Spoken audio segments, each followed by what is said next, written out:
ஏங்க ஒரு நிமிஷம் தள்ளிடாதீங்க. இது ஒரு அவேர்னஸ் வீடியோ. நான் முன்னே சொல்லியிருந்தேன் இதில் முருங்கை போட்டு இப்போ 9 நாள் கழித்து முளைச்சி வந்திருக்குன்னு. இப்போ 9 நாள் கழித்து முளைச்சி வந்ததுக்கு இதுக்கு இன்னும் மருந்து இருக்குது, உரம் இருக்குது, களைகள் எடுக்கிறது இருக்குது. ஆக மொத்தம் அப்படி இப்படின்னு காய்க்கிறதுக்கு எப்படி இருந்து 90 நாள் ஆகிடுங்க. இந்த 90 நாள் நாங்கள் இவ்வளோ கஷ்டப்பட்டு இவ்வளோ வேலைகள் செஞ்சு நாங்கள் உழவர் சந்தையில் போய் சேல்ஸ் பண்ணலான்னு பண்ணுனா ரேட்டை அவங்க நிர்ணயிக்கிறாங்க. அவங்க தான் உழவர் சந்தையில் உள்ளவங்க எழுதி தருவாங்க. இந்த கிலோ இன்றைக்கி இந்த ரூபா, இன்றைக்கி 1 கிலோ முருங்கை 10 ரூபா இல்லை 20 ரூபா அப்படின்னு அவங்க ஏன் ரேட்டை நிர்ணயிக்கணும்? சாப்பிட்டு போனதை கழுவுறதுக்கு தயாரிக்கிற கம்பெனியெல்லாம் அவங்க ரேட்டை நிர்ணயிப்பாங்களாம். நாங்கள் சாப்பிட்ற உணவை தயார் பண்ணுறோம், எங்களால் ரேட்டை நிர்ணயிக்க முடியல. இதுதாங்க ரேட்டு அப்படின்னு விவசாயம் எங்களால் சொல்ல முடியுதா? விவசாயம் எல்லோரும் நாங்களாம் ஒன்று சேர்ந்து விவசாயம் தயார் பண்ணுற பொருட்களை எல்லாம் அவங்க வீட்டில் வச்சுக்கிட்டா எல்லாம் என்ன பண்ணுவீங்க?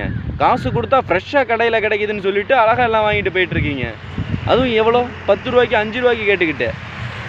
காசு கொடுத்தா கடையில் ஃப்ரெஷ்ஷாக கிடைக்கும். அந்த ஃப்ரெஷ்ஷாக கிடைக்காதையும் ஒரு விவசாயி தான் தயார் பண்ணுறாங்கிறத நீங்கள் மனசில் வச்சுக்கோங்க.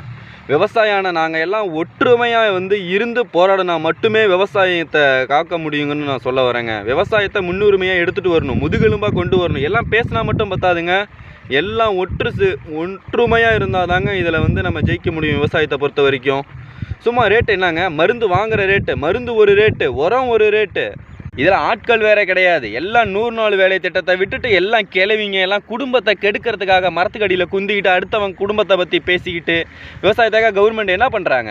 ஏன் 100 நாள் வேலை திட்டத்தை விவசாயிங்களுக்கு வாரம் கொடுக்கறது? வாரம் வேலை கொடுக்க சொல்லலை, அவங்கள இங்கே தரணும். இன்னும் விவசாயத்துக்கு லோன் கொடுக்குறோம், அதை கொடுக்குறோம், இதை கொடுக்குறோம்னு இப்போ அரசியல் வரப்போகுதுங்க 2026. அதுக்கு என்ன பண்ணுவாங்க? அதுக்கு ஒன்றுமே இல்லைங்க, இந்த விவசாய லோன் தள்ளுபடி. என்னமோ விவசாயத்துக்கு வாரி வழங்குற மாரி தான். எங்களுக்கு தள்ளுபடி கிள்ளுபடிலாம் ஒன்றும் வேணாங்க.